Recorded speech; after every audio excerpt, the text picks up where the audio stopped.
Griffith, the White Falcon, leader of the Band of the Hawk, a visionary with a dream, a kingdom shaped in his image, a man so radiant people followed him into battle with smiles on their faces. Griffith could have been a great man, a king, a legend. But in Kentaro Miura's Berserk, greatness doesn't come without sacrifice. And Griffith sacrifices everything and everyone that made him human in order to ascend beyond man. His betrayal begins with his downfall. Drunk on victory, Griffith oversteps. He seduces the daughter of a king. And the king did not like that. Griffith is imprisoned, tortured for over a year, and broken beyond recognition. When Guts and the Hawks finally rescue him, they do not find their leader. Instead, they find a sorry excuse for a human being. The would-be king can no longer ride, fight, or even speak. His dream, his very identity, is shattered. In despair, Griffith tries to end his life. But in that moment, the crimson behelit at his throat, a key between worlds, awakens. The God Hand appears, a pantheon of demonic beings. They offer him a second chance. His dream can still be realized, but only for a price. For those who seek power, the offer is always the same. Sacrifice what you love most, or die weak and forgotten. All it will cost is the lives of his friends, Guts, Casca, every last member of the Band of the Hawk, the people who just saved him, who would have died for him. And he sacrifices them all. The sky turns red and the eclipse begins. Griffith is reborn as Femto, the fifth member of the God Hand. The Band of the Hawk is devoured by demons. Guts watches as his comrades are torn apart, and Casca, his lover, is violated before his eyes by the very man they once followed. And Griffith gets what he always wanted: a kingdom. Griffith, once a dreamer who sought to rise beyond fate, destroyed everything human in himself to achieve his goal. His ascension to godhood is the ultimate betrayal. It's the desecration of the dream he once shared with those who loved him, and the moment he ceased to be human. Scar. It looked like the perfect movie for kids. A cute lion cub and catchy Elton John songs. What could possibly go wrong? Oh, I don't know. Maybe just one of the most brutal betrayals to ever traumatize an entire generation. For many, Scar's iconic betrayal in The Lion King was their first lesson that in fiction, as in life, not everything is happy moments and sing-alongs. Sometimes it's brutal death. Mufasa is the king of the pride, and Scar is his brother, a prince in the shadow of a king. On the surface, he crawls before the crown, but inside, he plots against his brother, waiting for the right moment to strike. He manipulates his young nephew, Simba, by placing him in a gorge. Then he stages a wildebeest stampede and calls for Mufasa, who then bravely saves Simba. But as Mufasa tries to save himself, clinging to the cliff's edge, he pleads his brother for help. Scar looks into his brother's eyes and says the four words every child remembers: "Long live the king," and he throws Mufasa to his death. And as Simba cries with the audience, Scar gaslights him by making him believe he was responsible for his father's death. Simba runs, and Scar takes the throne. Scar is a great villain, but he is a bad statesman. Under his rule, the land withers. His hyena allies overhunt the lands. The skies darken, and Pride Rock becomes a wasteland. Years later, Simba returns, and the pride turns on Scar. Scar begs the hyenas for help, but they just heard him sell them out 2 minutes before, and they are hungry, so they eat him. Lesson learned, kids. Do not betray your brother. Iago. In William Shakespeare's Othello, Iago is the embodiment of betrayal. He doesn't just betray a friend, he dismantles a man from the inside out. Othello is a respected general, a foreigner in Venice, a Moor who has climbed the ranks of a white world. Iago is his ensign, lower in rank, but close enough to whisper in his ear. On the surface, he's loyal, and Othello calls him Honest Iago. But Iago is planning Othello's doom. Why? Because he was passed over for promotion. Cassio, a younger, less experienced officer, got the job, and that's all it takes. What follows is one of fiction's most calculated betrayals. Iago plays the long game. He recruits a fool named Roderigo, who's obsessed with Othello's wife, Desdemona. Iago promises to help win her over, for a price. Roderigo becomes his puppet, doing his dirty work while thinking he's chasing love. Iago sets up Cassio to be disgraced in a drunken fight with Roderigo. Then, Iago tells Cassio to seek help from Desdemona, while warning Othello to watch the pair closely. A missing handkerchief, Othello's first gift to Desdemona, becomes the smoking gun conveniently planted where it doesn't belong, in Cassio's bedchamber. Othello falls apart. Consumed by jealousy, he murders Desdemona with his own hands. Only then does he learn it was all a lie. Emilia, Iago's own wife, exposes him, so Iago kills her. Othello tries to kill Iago but fails. Then, overcome with guilt and with his life in ruins, Othello ends his own suffering and dies on the bed next to his wife. When Iago is finally caught, he offers no justification. All he says is, "Demand me nothing." What you know, you know. Iago's motives remain debated to this day. He gives many and contradictory reasons: resentment, jealousy, suspicion of his own wife. But none fully explains the scale of destruction he unleashes. His true motive? Maybe there isn't one. Maybe he just wants to see it all burn. For his betrayal, Iago is held in captivity and presumably tortured and executed after the events of the play. Lancelot and Guinevere. According to legend, King Arthur was the first great ruler of post-Roman Britain. He ruled a golden age, Camelot, where honor reigned, knights sat at a round table as equals, and justice was backed by the magic of a sword pulled from stone or given by a watery tart. But in the 12th century, a French poet added something new to the legend, a crack in the foundation, a betrayal. It involved Guinevere, Arthur's queen, and Lancelot, the king's most trusted knight. An affair. Lancelot was the perfect knight, brave, virtuous, loyal to a fault. But love can make even the noblest of men do stupid things. Behind the king's back, he and Guinevere fell into a love that should never have happened. And when it was discovered, the dream of Camelot began to rot. Arthur, bound by law and honor, condemned Guinevere to burn at the stake.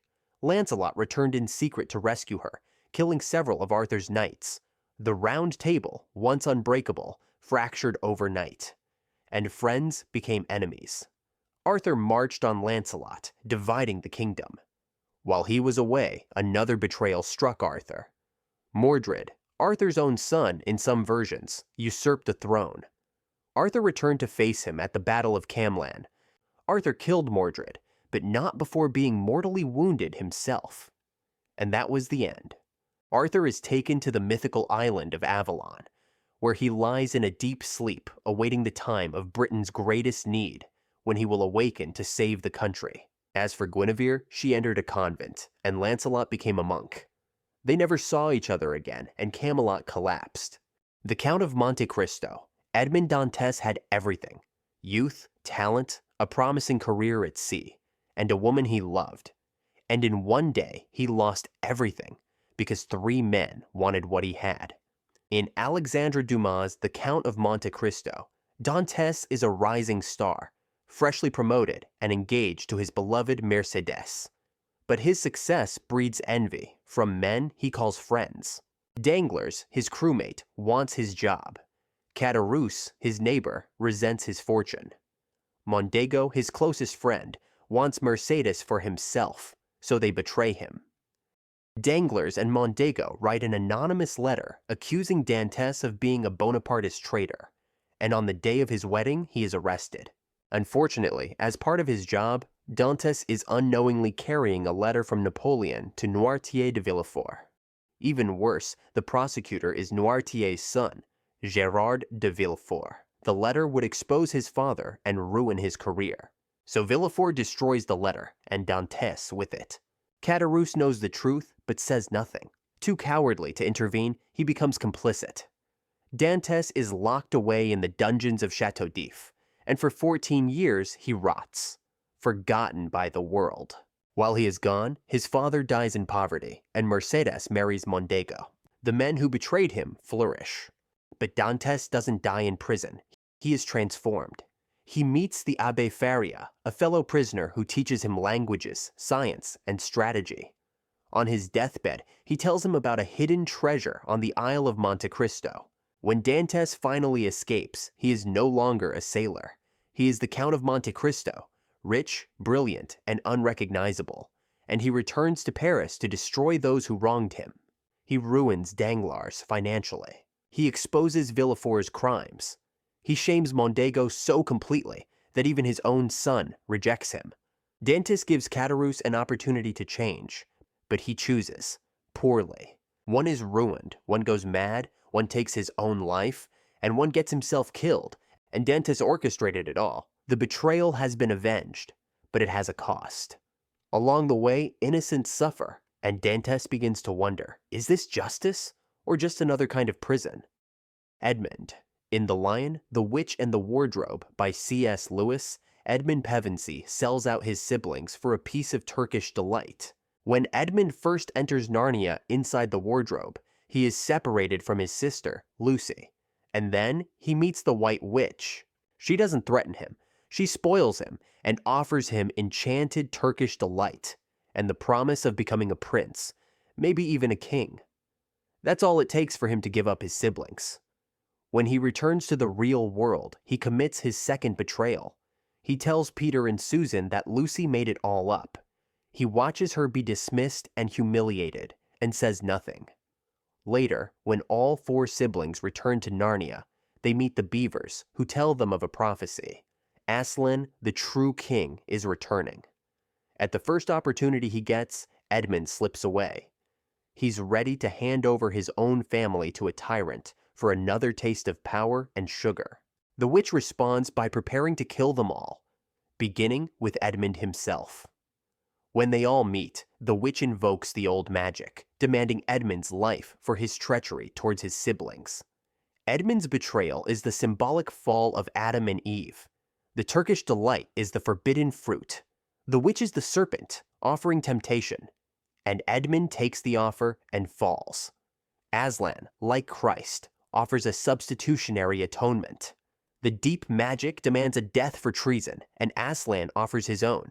He's mocked and executed, just like Christ in the Passion narrative. And like Christ, he returns. Then, the witch is destroyed, and Narnia is freed. And the Pevensey children are crowned kings and queens.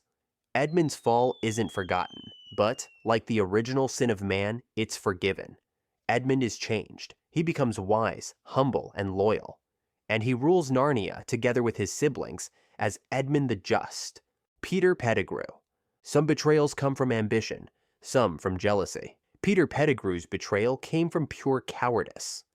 In J.K. Rowling's Harry Potter series, Wormtail's betrayal plays a pivotal role in the orphaning of Harry. At Hogwarts, he was part of the Marauders Quartet: James Potter, Sirius Black, Remus Lupin, and Peter Pettigrew.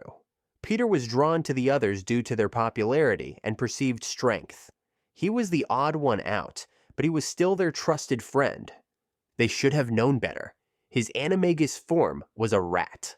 During the First Wizarding War, Voldemort was rising, and Pettigrew saw which way the wind was blowing.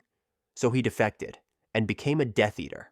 When the Potters went into hiding to protect their son from a prophecy, they made Peter their secret keeper, because no one would suspect him. Peter reciprocated by almost immediately betraying his friends to satisfy his master, and to ensure his own survival. Voldemort came, and James and Lily died. Harry was orphaned, and Sirius Black, a man who would have actually died for them, was framed. And Peter faked his own death, living for 12 years as a pet rat in the Weasley household. When he was finally caught, Peter broke down sobbing, claiming he had no choice. Sirius screamed the truth. He should have given his life, as his friends would have done for him. Unfortunately, Wormtail escapes justice due to some werewolf shenanigans, fleeing back to Voldemort once more, again out of fear. Then, Peter sacrifices his hand to revive his master. Voldemort rewards him with a silver hand, but it comes with conditions. In the dungeons of Malfoy Manor, Wormtail was ordered to kill Harry Potter. And for a moment, just a moment, he hesitated. He remembered James. He felt mercy, maybe even regret. And the hand sensed it. And it strangled him to death for showing weakness, for even considering a second betrayal, this time against Voldemort. Order 66, a 1,000-year-old order of space warrior monks wiped out by their own brothers in arms in a single day. In Star Wars Episode 3, the Jedi Order was not defeated in battle. They were stabbed in the back. For years, the Jedi served as generals in the Clone Wars, leading the Grand Army of the Republic. They fought on the front lines, trusting their clone troopers with their lives. That was a fatal mistake. From the beginning, the clones were engineered with a chip in their brains, a buried protocol. Order 66. The moment Supreme Chancellor Palpatine gave the command, the war ended. He had been playing both sides the entire time, provoking a galactic war to weaken his enemies and seize absolute power. Across the galaxy, Jedi were gunned down by the very soldiers they led. There was no hesitation and no warning, just blasters in the back. Some Jedi died with lightsabers still on their belts. Others fought, only to be overwhelmed. The few who survived were branded traitors and forced into hiding. Even Anakin Skywalker, the Chosen One, turned his blade against the Jedi, and he didn't even have an implant. Marching into the Jedi Temple with the 501st Legion, he slaughtered those he once stood beside, including the defenseless younglings, ending his story as Anakin and beginning his reign as Darth Vader. There was no last stand, and by the time anyone understood what had happened, it was too late. The Empire had already begun. Okay, that's all. Let me know in the comments which betrayal you think is the worst and why. Thanks for watching. Cheers.